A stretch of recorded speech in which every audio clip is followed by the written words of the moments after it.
This is part 3, the sleeves. Today's tutorial video is a 5-part series. We're working on the Bernat Easygoing Knit Pullover. This is a needle knit pattern by yarnspirations.com. This is part 3 of our 5-part series. Welcome to Good Knit Kisses. We're all about helping you stitch your love and love your stitches. Are you ready to make your first sleeve? All right, so in part 3 here, we're making the sleeves. You can see I've got mine. It's already a flat panel like this. And I'm going to walk you through making yours and all these strategic increases. You can see that I have a bunch of stitch markers kind of lined up here like that. You see they're metal, so it might be a little harder to see.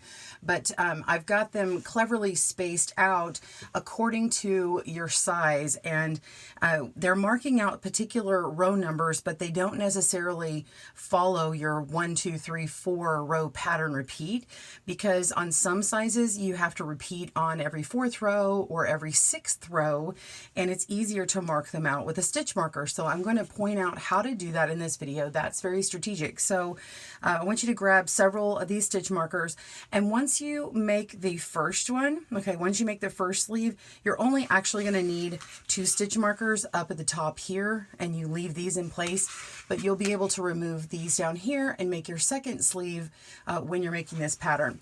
All right, so you can grab your instructions. I'm going to go over them in a moment, but we're going to be meeting up in the tutorial in this video at this point here. Now, specifically, I'm going to point this out first before we look at the actual pattern. You can see I've already casted on the number of stitches I need for my size.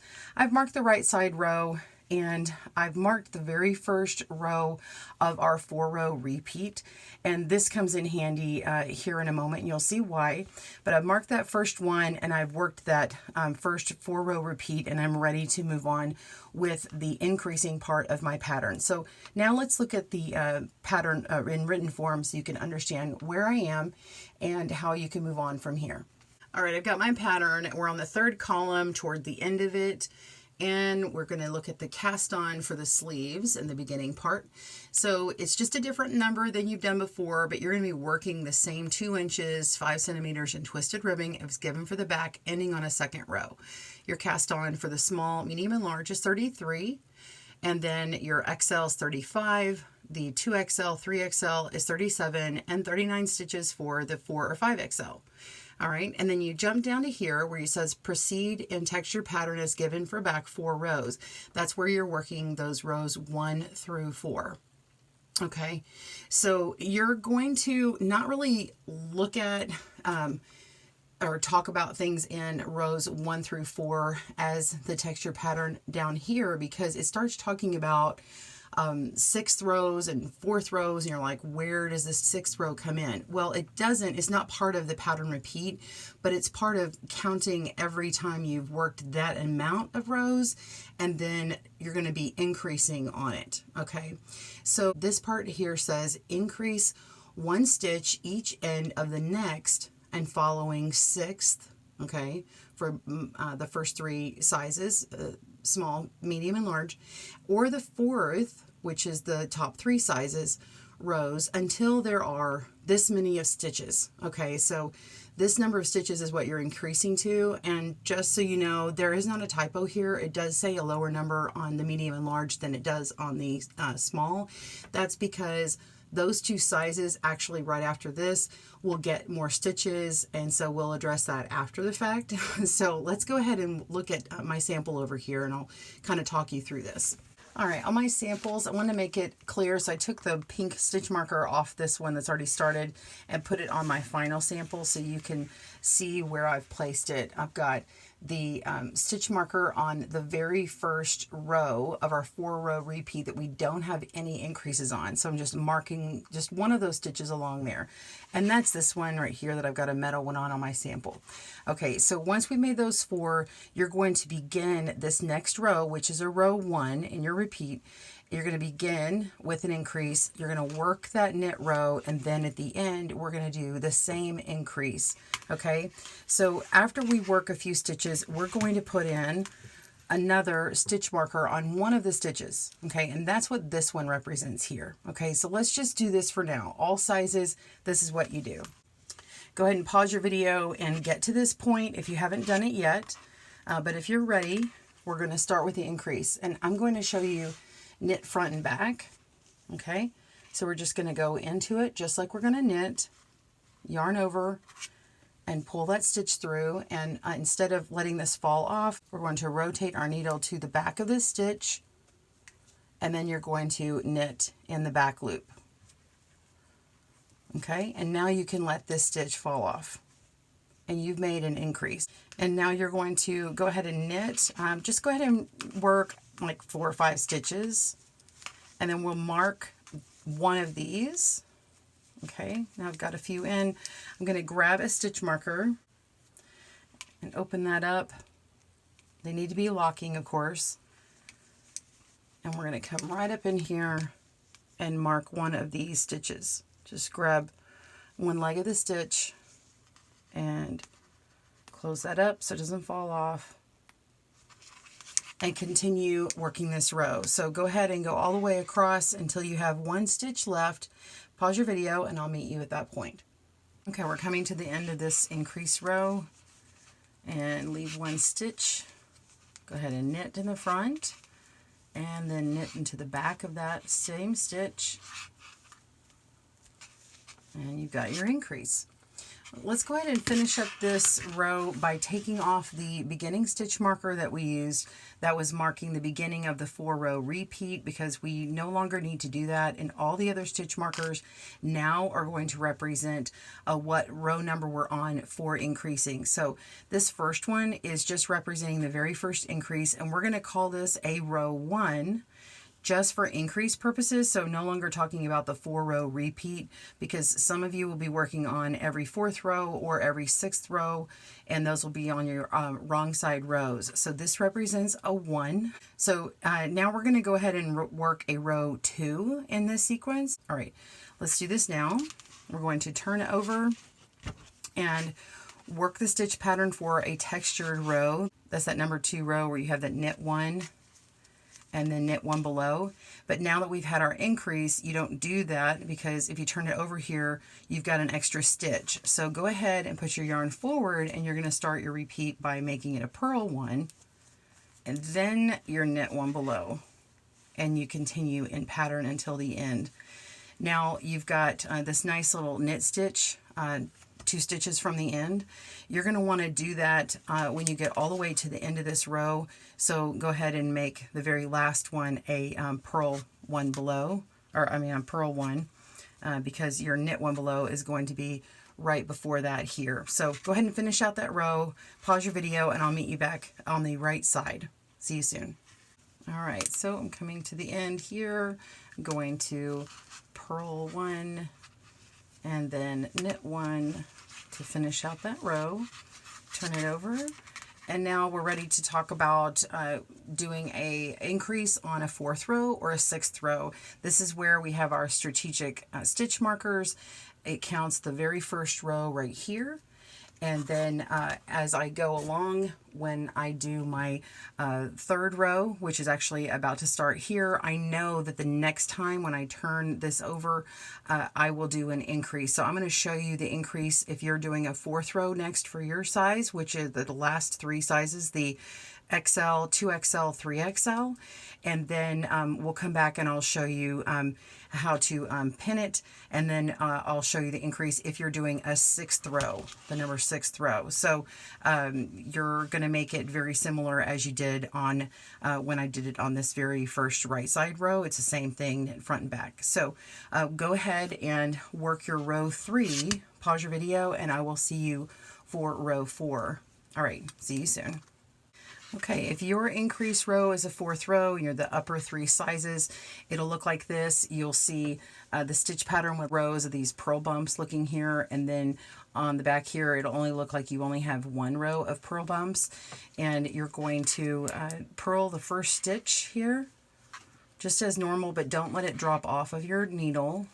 So we purl the first stitch, and then we're going to reach in the very back of this stitch and do a purl through the back loop. And it's a little awkward, but we're going to go all the way back here, okay, as you've done before when we did purl in the back loop, and let it go on through, and you got your new stitch, and then let the old one drop off. Okay, and that's how we make our purl increase. And continue with purling across this row until you have one stitch left, and do the same exact thing. Purl one through the back. You're like purl increasing in the front and the back of the loop. So purl front back of the loop is what we call that. So go ahead and continue on your row, and that's only for the larger sizes. So if you are the smaller sizes, size small, medium, and large, just purl this row as normal, and meet me back up on the other side. See you soon.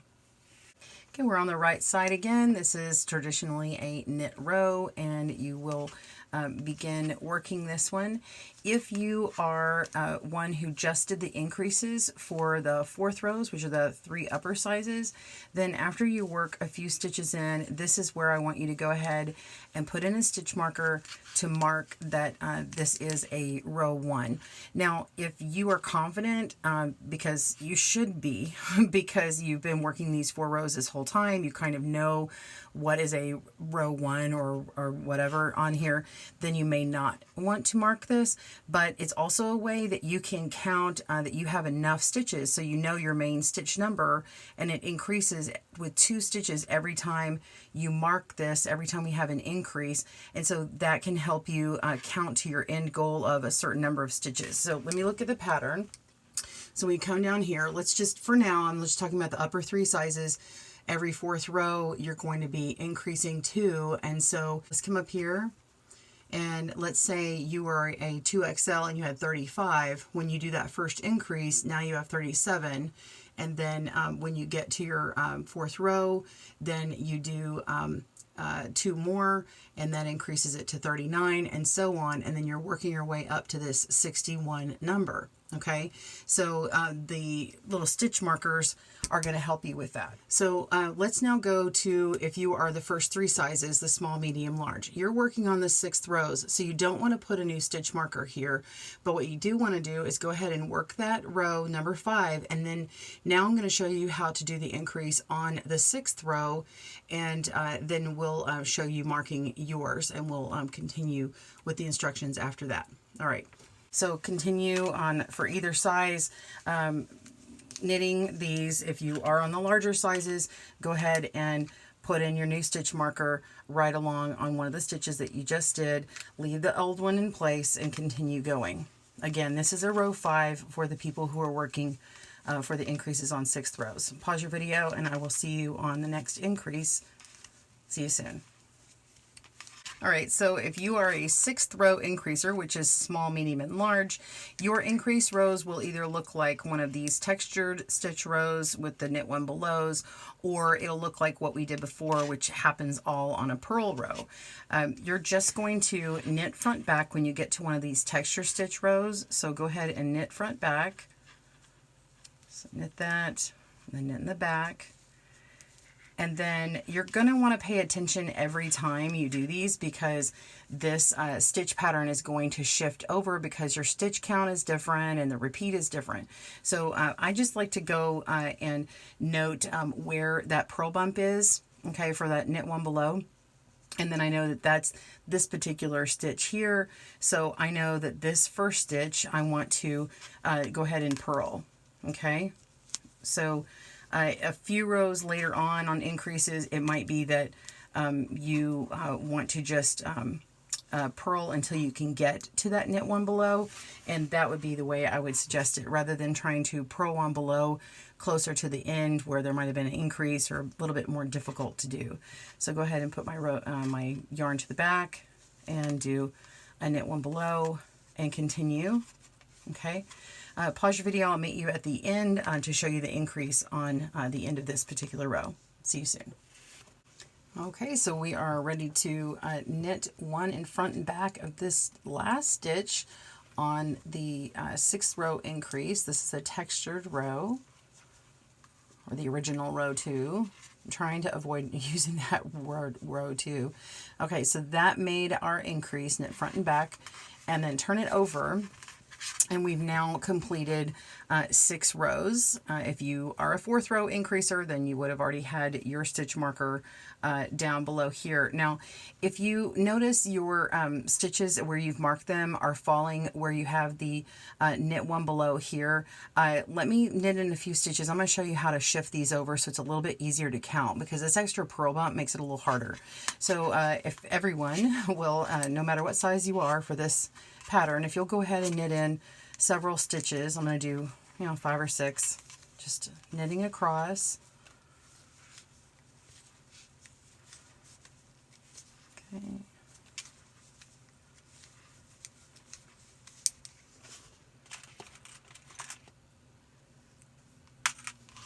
Okay, I've gotten another stitch marker, and I'm going to put my new stitch marker on a row that does not have the knit one below. So I've just knit my increase on a 6, and then the one above that I just made is my next row that I'm going to call my row 1. Okay, that's where you should make it, right on that stitch and not on a column that has the knit one below. So go ahead and move this one over if you've put it in an odd spot like that. And you can follow that stitch over. I just go one to the right or one to the left and make sure it's in a column like this, okay? And just close that up.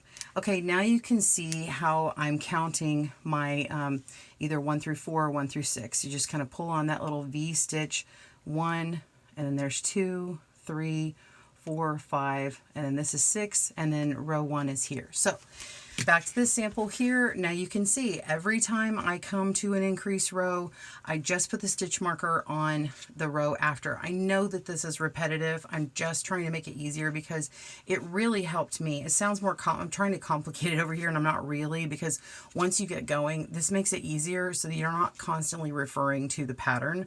I hate keep referring to the pattern when I'm working on something, so if I can make it easier, I do. And this also helps you count your stitches. So after you do a first couple of increases, just make sure that you're on par, your stitch count is correct for the size that you're working. So you want to continue the pattern just as I've noted. I'm not going to sit and pause and tell you about every one of them, but I am going to jump to the next place for people who are working these first 3 sizes, what it looks like the next time you get to a 6th row to see where it falls. Okay, so go ahead and continue working until your next increase, and I'll meet you at that point, and then we'll talk about the remaining parts of the pattern. See you soon.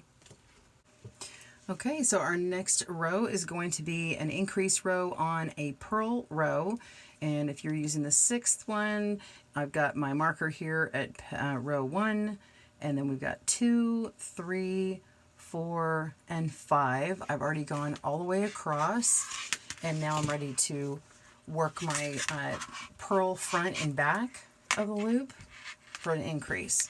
So again, that one looks like this. We're going to put our yarn in the front of the stitch, purl that stitch, okay, and then swing around to the back and purl in the back of that loop, just like that.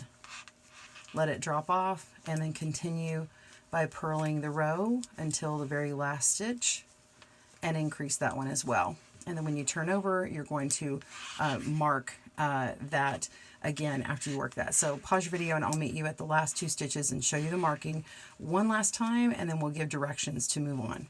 See you soon. We're on our last stitch. Go ahead and purl in the front and then purl in the back of that loop.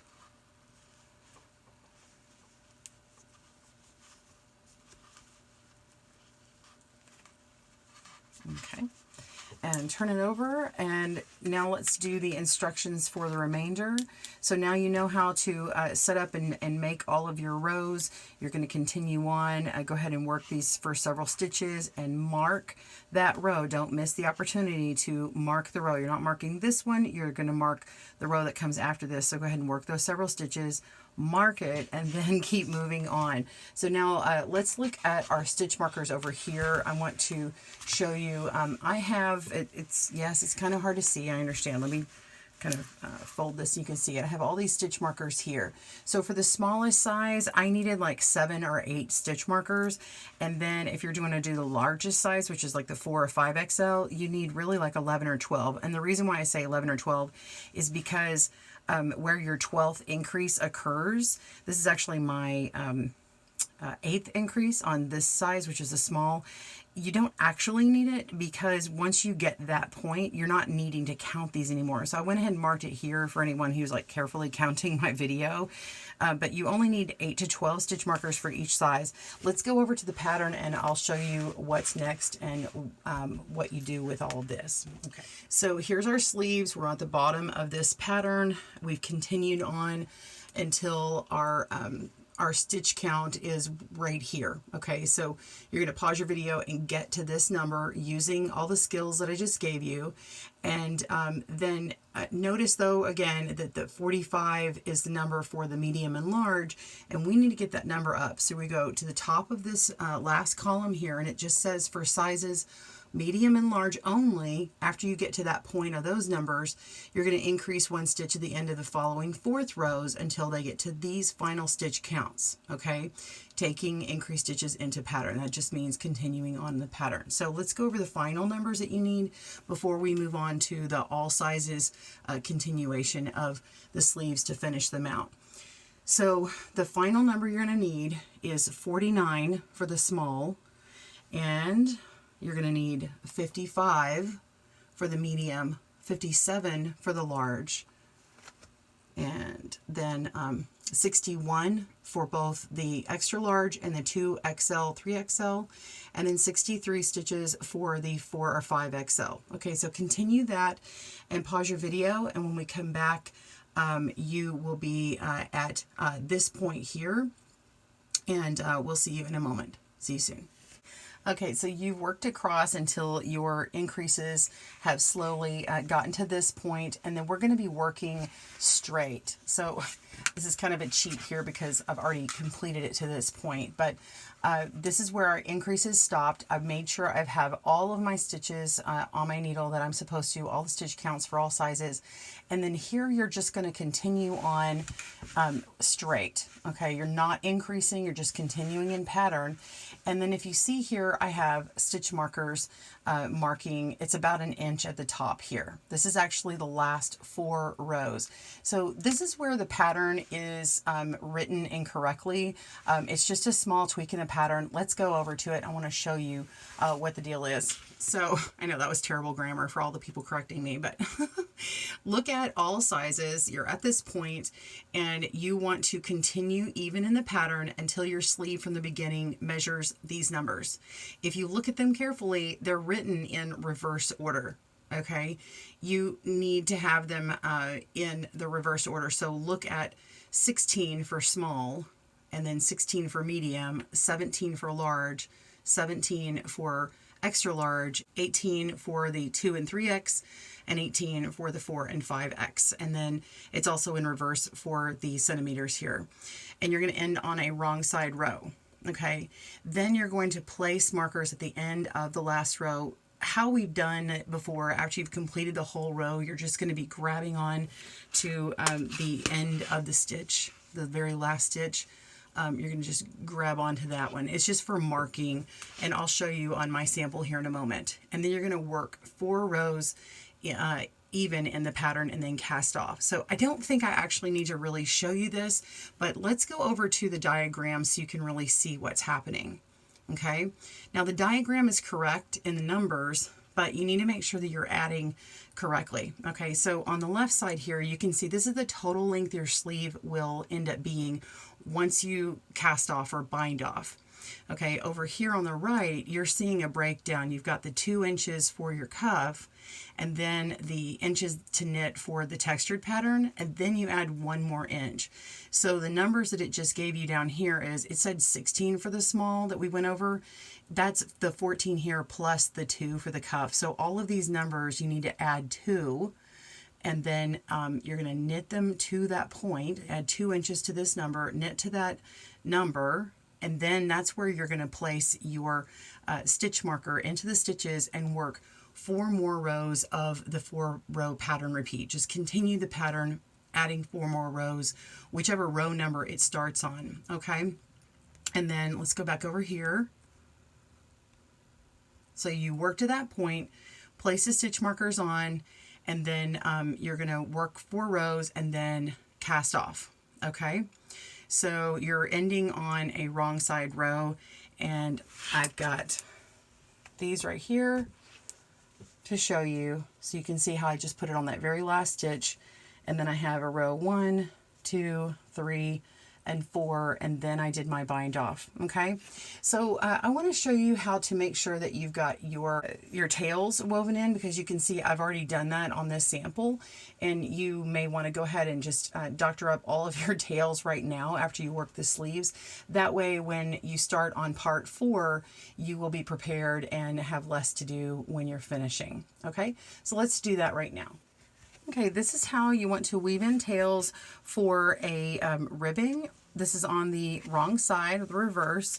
I'm going to go ahead and take my large-eyed tapestry needle, and we're going to go into this stitch. We're going to go over to this column here, okay? So I'm just going to go in the back of this V-stitch here just to kind of get it in place all the way over, pull my tail through. And if you're more comfortable, you can get it all the way over to this column too. I'll just show you, and then that way you've got all this extra tail removed, so when you're sewing up, there won't be anything extra next to it, okay?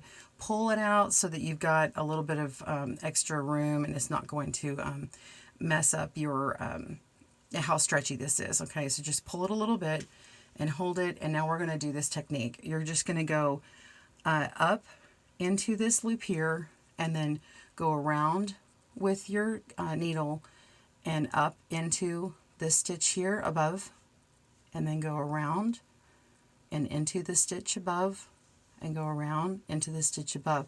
So you're just entering from the back of this V-stitch and up through the middle, and then up to the next one, go to the back and up through the middle. So you continue all the way up to the top. Okay, and this retains the stretchiness of your ribbing. All right, once we get all the way up and you have no more to do, go ahead and pull on through. Let me get this tail out of there.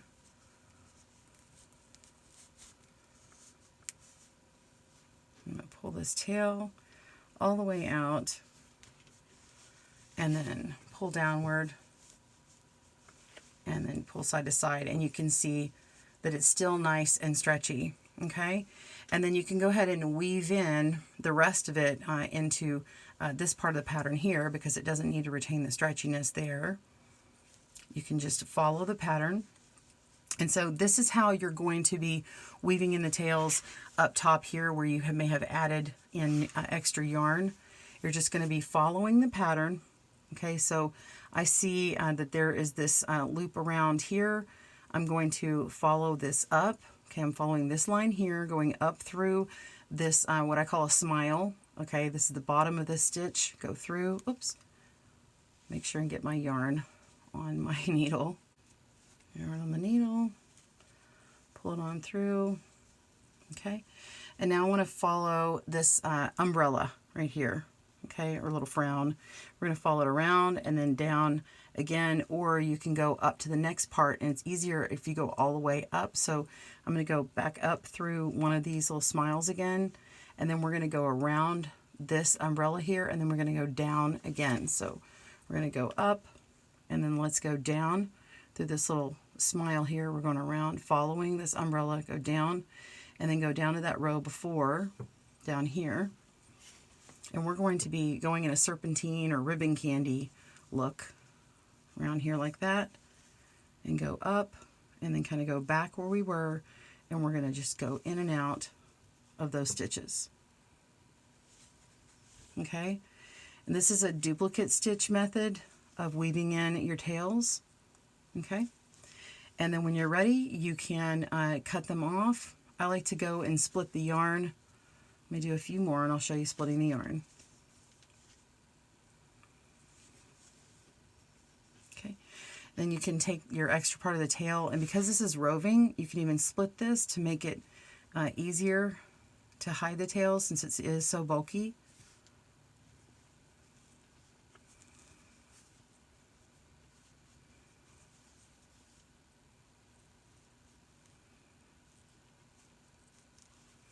Okay, so now I've got 1/2, and I can continue weaving in the same direction that I've done before, following that stitch pattern. Okay, and then when I'm ready, I'll just keep going all the way down here. Then I can do this other one, go back in the opposite direction, and then I can trim it off, and it'll be all done. Well, I hope you enjoyed making your sleeve and learning how to do that. Be sure and make 2, of course, and then we'll join back up for part 4, where we will be putting the front and back together, sewing up the shoulder and adding the collar, and then the sleeves will be used in part 5 when we put it all together. All right, we will see you soon. Remember to go back to the other videos for reference if you need. Thanks for joining us today, where we help you stitch your love and love your stitches. See you again soon.